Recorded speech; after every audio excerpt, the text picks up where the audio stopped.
Player 1 broke the third man's neck without hesitation, leaving only him and Lelouch in the cell alone. And this was all Lelouch needed to confirm his suspicions. Can Lelouch and his Geass beat Squid Game Season 2? Squid Game has recently released its second season, a whole 3 years after the global phenomena that was Squid Game Season 1. And I think this second season is levels better than the first. It was so good, I binged it all in one night. Being an anime YouTuber though, I couldn't help but wonder what anime characters could turn Player 456's disastrous failure into a success. You know, other than characters like Goku that just delete the island from existence.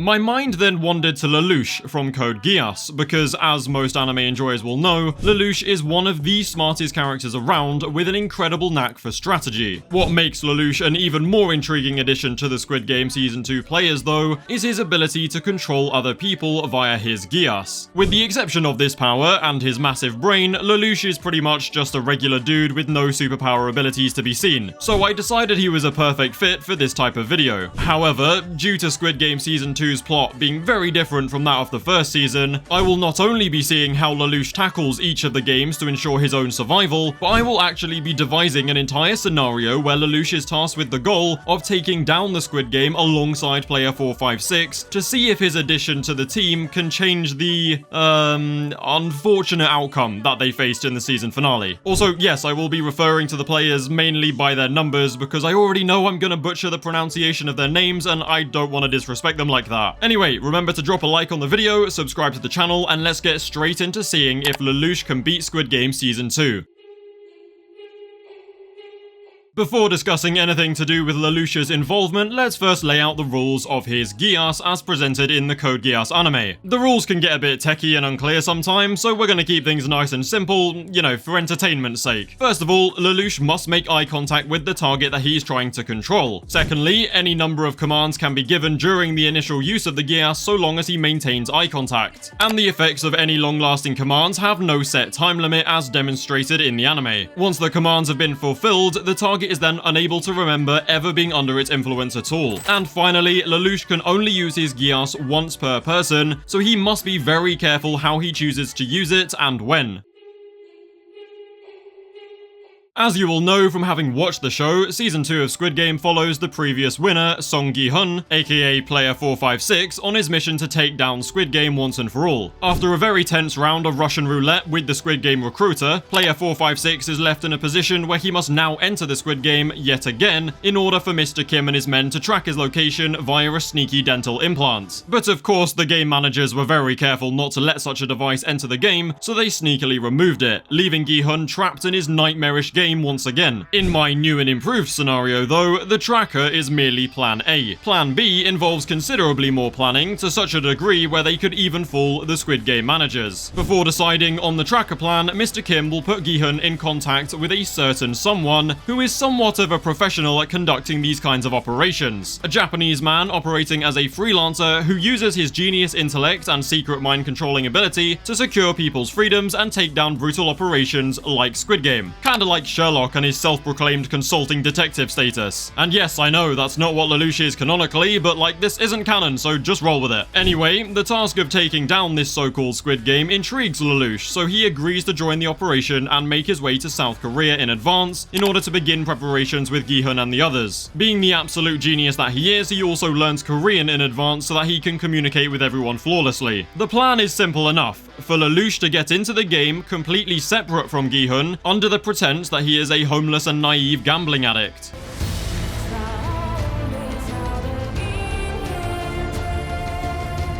This would be achieved by Lelouch literally spending days waiting around in the same subway station that the recruiter found Gi-hun in, all while looking very poor and decrepit. Okay, sure, this isn't exactly a foolproof strategy, but like, come on, the video is if he could take down the Squid Game once he's in there, so let's just run with it to make it a bit easier, you know? Anyway, the recruiter would approach Lelouch, convince him to join the game, and then Mr. Kim and his henchmen would be observing to let Gi-hun know that Lelouch is in. And then everything will play out exactly how it did in the canon series, right up until they finally enter the game. Upon finding himself within the Squid Game main hall, Lelouch will begin by slowly getting a feel for the people around him, instead of making a beeline straight for Gi-hun. The predetermined plan between them, should the tracker plan fail, is that Lelouch will immediately adopt the persona of a shy, scared, and naive boy who is not particularly bright. Basically someone that no one needs to worry about or pay any attention to, which will make it easier to manipulate people later on. Meanwhile, Gi-hun will use his experience playing the game to assert authority during the first game. No one other than them knows that people die during this game, so informing them of it in a very assertive way before they find out, just like how Gi-hun did in the canon timeline, will instantly solidify him as an authoritative figure and draw attention away from the real mastermind, Lelouch. Lelouch has also gone into this being aware of the fact that calculated sacrifices may be unavoidable in order to achieve their goal of ending the game permanently. In short, the aim of the game here is to deceive everybody, including the game managers, into paying Lelouch no attention whatsoever. Lelouch and Gi-hun anticipated that the games would likely be different this time round, so it worked in their favour that red light green light got repeated. As planned, player 456 took control of the room by informing everyone how the game works, and that you can die. And he said this before it even started, and then solidified himself as an authority figure by shouting for everyone to freeze. As Lelouch had already prepared for, people would inevitably still die, and there was little he could do about it since he didn't want to waste his Geass early on. And besides, he wouldn't have had time to individually control everybody there anyway. Lelouch, Gi-hun, and his friend 390 all survived the first game as expected, which means that it's time for the first vote. Now, immediately upon arrival, Lelouch had already acknowledged the possibility of one of the players being a plant, especially because they knowingly put 456 back into the game, so that is something that he would have to try and smoke out later on. Oh, and by the way, I have elected to give Lelouch the number 0, because, come on, I had to. Yes, that technically means there are 457 players, and the prize pool is now 45.7 billion won, and Lelouch gets the final vote. But in the grand scheme of things, it changes very little, it just had to be done. As Lelouch had planned, 456 would use his leadership position to vote to stop the game and try and make others do the same, whereas he would vote to continue as to further reinforce his facade of being a broke, naive gambling addict. There are other reasons for this vote, but they'll come into play later on, and it's also so that he can gauge what's going through the minds of the players who actually choose to stay. It didn't take Lelouch very long to figure out that the voting system is always more likely to lean in favor of continuing, because this whole game preys on the toxic habits of gamblers. It is the embodiment of the saying, one more game. Lelouch then deduces that the voting and badges are deliberately put in place to create a natural divide between the players, which will encourage the forming of alliances within those divisions. He managed to further infer from this that causing division and the creation of subgroups makes for better entertainment, since he figured there would be games later on that take advantage of the false sense of security these players feel in the company of their respective groups. He also figured out that whoever the plant is would almost definitely have voted to continue first, since the first and last game would likely be the ones where people want to leave the most. People haven't really grown accustomed to the brutality of the game yet, and this sheer shock will just make a lot of people want to leave. So he did what he could to speak to as many people who voted continue as possible. Lelouch then returned to 456's newly formed group, including player 390, player 1, and player 388. Immediately, Lelouch felt suspicious of player 1 for having voted to continue without having as much of a convincing story and reason as for why as some of the other players. It really wasn't much to go off, but a person who voted continue gravitating towards 456, who is the leading voice for stopping the game, seemed doubly suspect.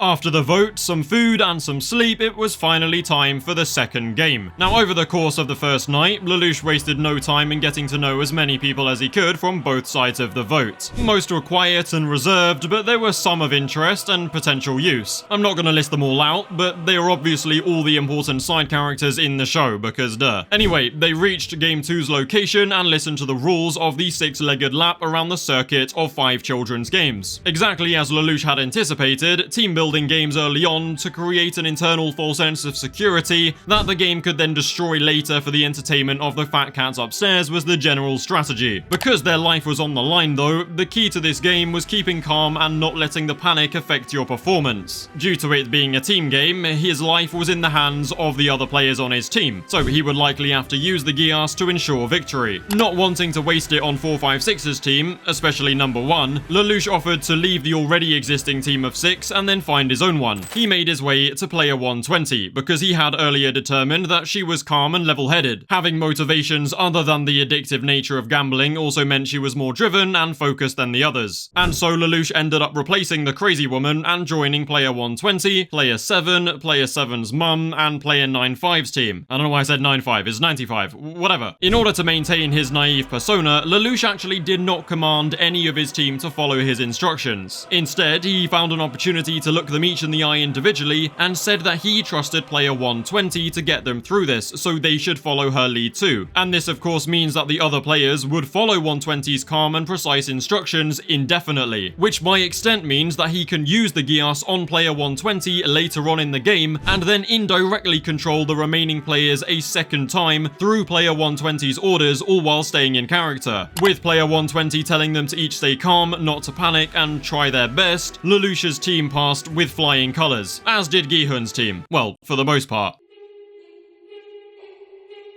With the second game complete and another vote about to take place, Lelouch already begins planning his infiltration of the game's management area. By spending his time understanding the players and the game itself, he is aware what the game manager's goal is by now: to create division and conflict between the two sides outside of the games, and then cause betrayal and division of the players' groups inside the games. With Lelouch being certain there is a plant amongst them, he plans to use the next game to finally smoke out who it is, and then use them to complete the next part of his plan following that game. So once again, Lelouch votes for the game to continue, and 456 stays firmly on the discontinue side. After all, neither actually wants the game to end because that would achieve nothing. They want an opportunity to take it down for good. Now Lelouch does notice that player 1 changed his mind and chose to stop the game, which put him right at the top of his suspect list. Those voting to continue literally need this money to survive when they get out into the real world, and it isn't even nearly enough yet for them to be able to walk away happy. No one who would stake their life on some money would do that without very good reason. So why did one vote continue at first but then casually change his mind now? It would be Lelouch's mission to find out during the next game. Mingle.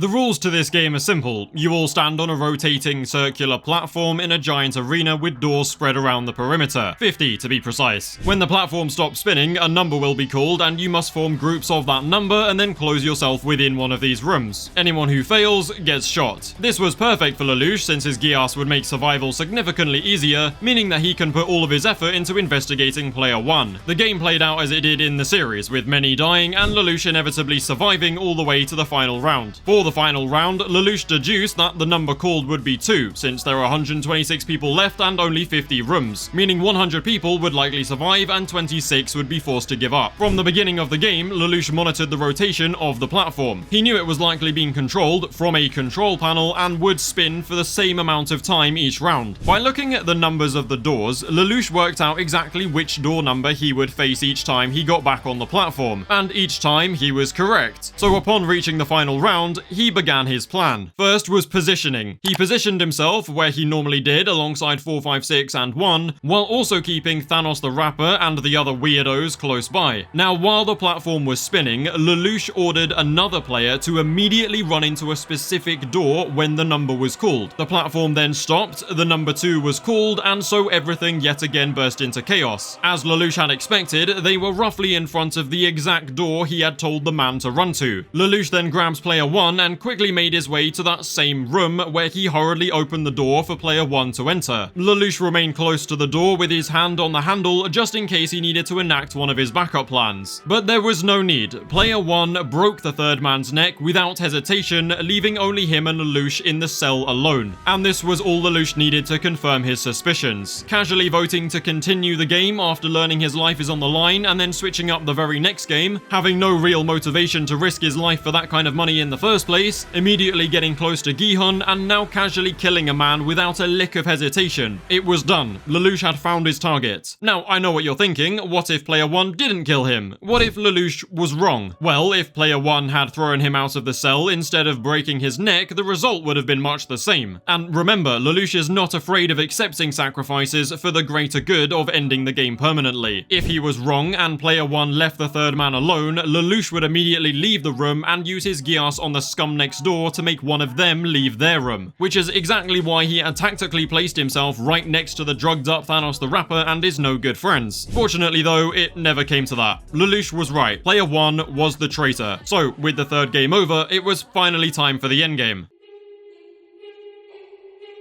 Lelouch determines that due to the result of the last vote and the fact that he won't want to draw suspicion, Player 1 is unlikely to change his vote back to continue. But others very well may change to stopping the game, which is not what Lelouch wants. As the final vote, he will tactically and subtly use his Geass on the remaining players to ensure that the vote remains neck and neck. What he needs to achieve is a draw. Sure enough, Player 1 didn't change, and as the deciding vote who had voted continue the whole time, Lelouch simply stuck to his path and forced a draw, which led to the guards informing everyone that another vote would occur the next day, giving them time to think about their decision. Think obviously meaning that they would all kill each other in the night, which is the exact type of conflict Lelouch had expected from a game of this design. The bathroom fight would play out much the same as the canon series, and the division in the groups will remain the same too. Instead of player 456 suggesting the plan of taking out the guards and infiltrating upper management though, it was Lelouch. And yet again, everything played out the way it did in the original series. The fight begins, people die, the guards arrive to break it up, and then they get jumped by Lelouch and his new squad of ex-marines and military officers. Why there were so many ex-army people in the game, I'm not really too sure, but you know, there we go. Fortunately, Lelouch has half a brain and actually thinks to check their pockets for ammo before leaving, meaning that there should be no issue for them. They take the surviving guard's mask, and Lelouch commands him to lead them to where their stuff is being kept and then to upper management. Now that player 1 has a gun though, Lelouch decides it's finally time for him to take action. He pulls player 1 aside, looks him dead in the eye, and says, "Your allegiance is to us and no one else. Do not let us down." And with that, the threat of player 1 has been eliminated. The team make their way to where their belongings are, and player 456 turns the GPS on his phone, so that the outside forces can come and find them. They then fight their way to the upper levels, and player 456 and 390 proceed to the management area. Due to having enough ammo, the others soon make it through too, taking the cameras out as they go. The plan now is simple. Lelouch explains the situation with player 1 to Gi-hun, who obviously is shocked but understands the plan. Player 1 will use Gi-hun as a hostage and pretend his allegiance is still to the game. He will march 456 right up to the upper management door, and they will let him in thinking that everything is going to plan. After telling the guards that most of the others are dead and that some other hostages should be arriving soon, the guards will relax slightly, and with no cameras to confirm what player 1 is saying, they make the mistake of opening the door when they hear the first knock from Lelouch and the others. As soon as the door begins to open, player 1 opens fire on the surrounding guards as Lelouch and the team flood the room, taking out all of the guards and seizing control of the game. All they need to do now is sit and wait for their reinforcements to track them down, contact armed forces, and take all of the surviving game operators, including player 1, in for questioning. Therefore meaning that Lelouch and Gi-hun have succeeded in their mission of taking down Squid Game once and for all.